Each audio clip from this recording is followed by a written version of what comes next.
Hello, hello, hello. I'm making an ocean rock healing video with this amazing, amazing rock that I found at the beach coming out of the Pacific Ocean, having been tumbled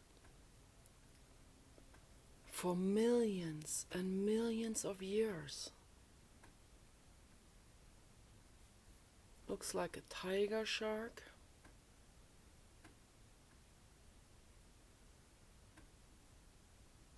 This is an amazing, amazing gemstone.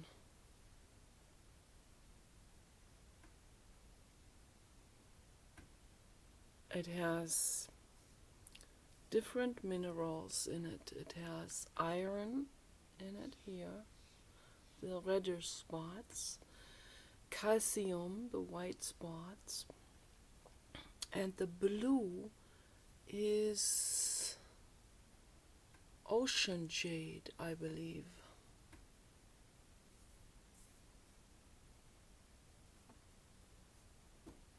It's absolutely amazing.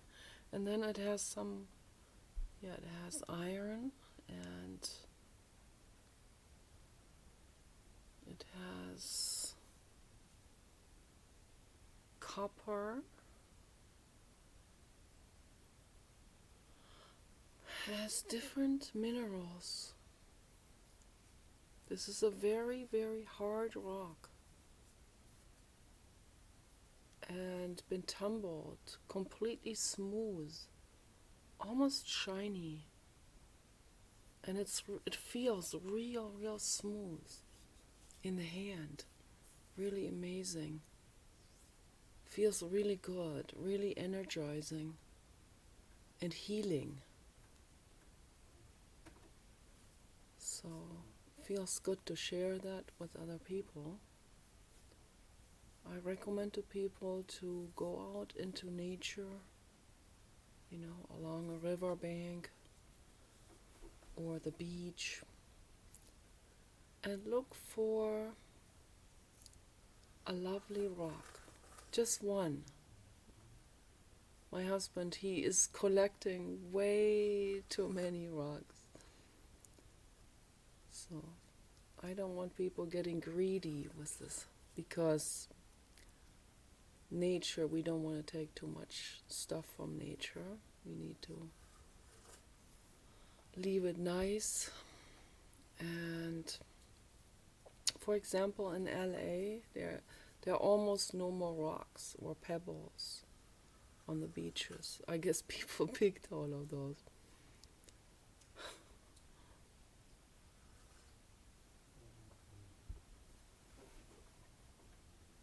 And in San Francisco, we didn't see any rocks and pebbles at the beach either.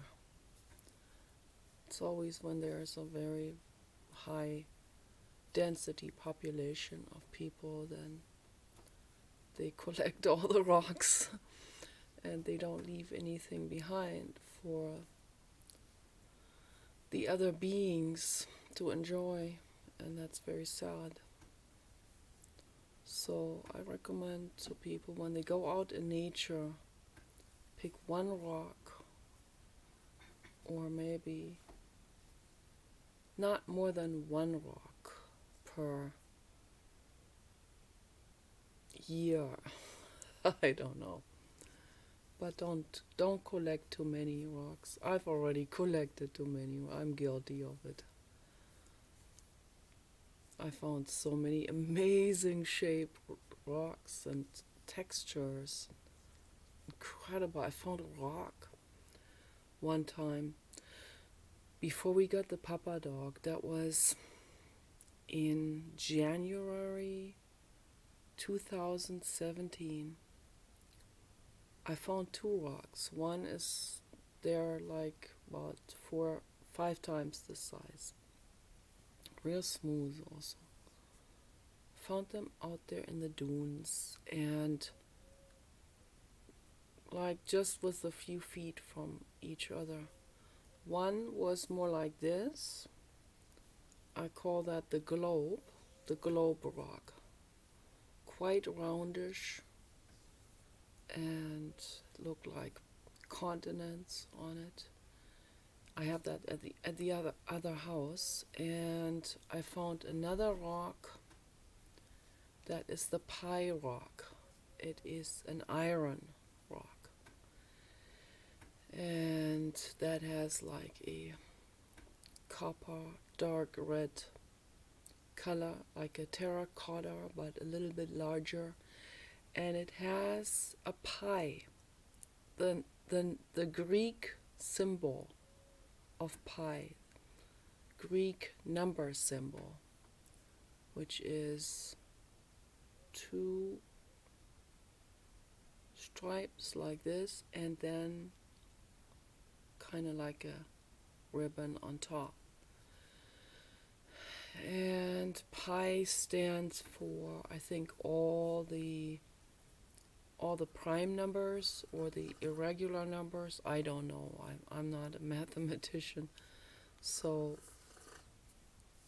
I read just from what I could find is that it is an endless number sequence. So it's infinity. It's kind of like it's tied in with infinity. And what I always look at these things from a philosophical viewpoint, and that rock feels really, really good in my hand too. And I thought about that later for many years, about the pi sign and the connection to infinity, an infinite number sequence of irregular numbers. Starts with 1, I guess, then 3, then 5, and goes on. Numbers that cannot be evenly divided. That if you divide them, they will end up to be in a fragmented form, like, for example, 3.5 or 3.4, something like this. I think 7, so if you take the number 7, you divide it by 2, you have 3.5, so that makes it an irregular number, that when you divide it, it's not an even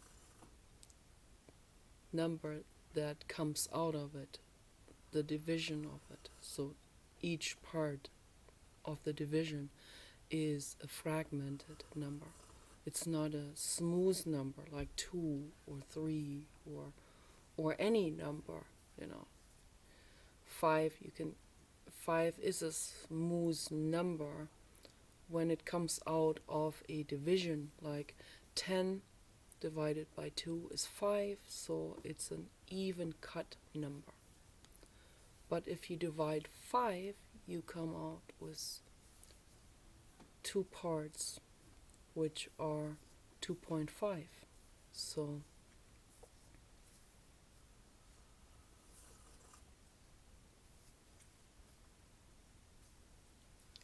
and that's not an even cut number. So that's why 5 is an even cut number, but only if it comes out of the division. By itself, it's of course it's an even number by itself, but it is a prime number because it cannot be divided into 2 even cut numbers. So I guess this is how I understand it. And the sequence of these go on indefinitely, of course.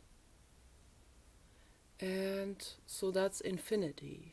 That's where it ties in with infinity.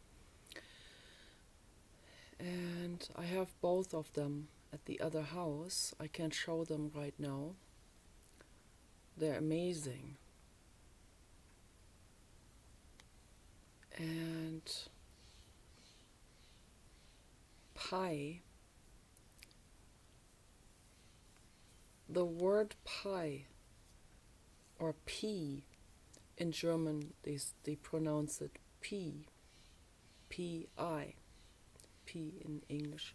Pie, not like the pie that you can eat, not like the word p-i-e, pie, but the Greek word p-i. So, and where does this originate? So, I thought about this. Pie resembles the word spy.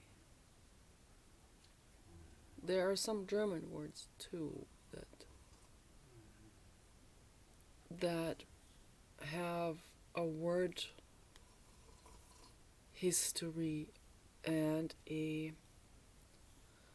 familiarity and a relatedness in meaning also.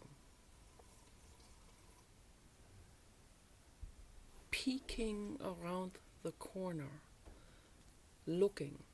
So pi is related to the word looking. The eye of the blue god. The eye of the pyramid resembles the pi symbol as well. And in Egypt, there are hieroglyphs in the pyramids that are very, very ancient. And I believe in South America as well. I don't think they are from extraterrestrials, but this is a, ancient language depicted in pictograms, which are simplistic pictures in order to convey a message, a generalized picture that is used as language. That is what a hieroglyph is. That is how the very first languages began, thousands and thousands, hundreds of thousands of years ago. So that's how they wrote to each other in this way. So, and then out of this became a very strict rule in order to use this, in order to norm it, in order to use this as a written language.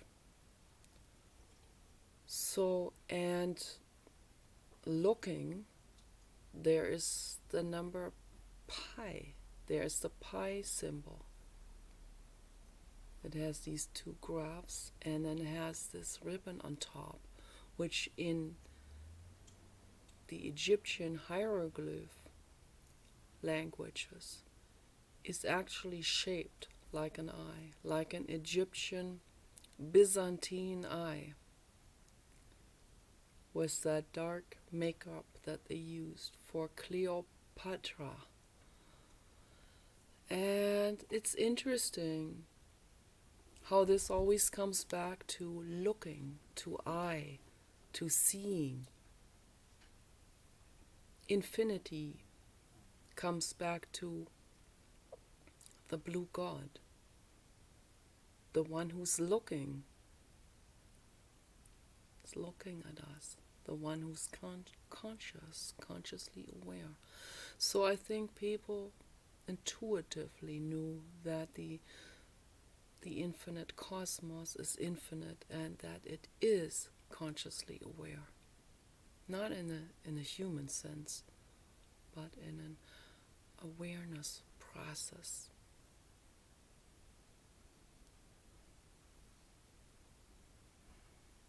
As an observer.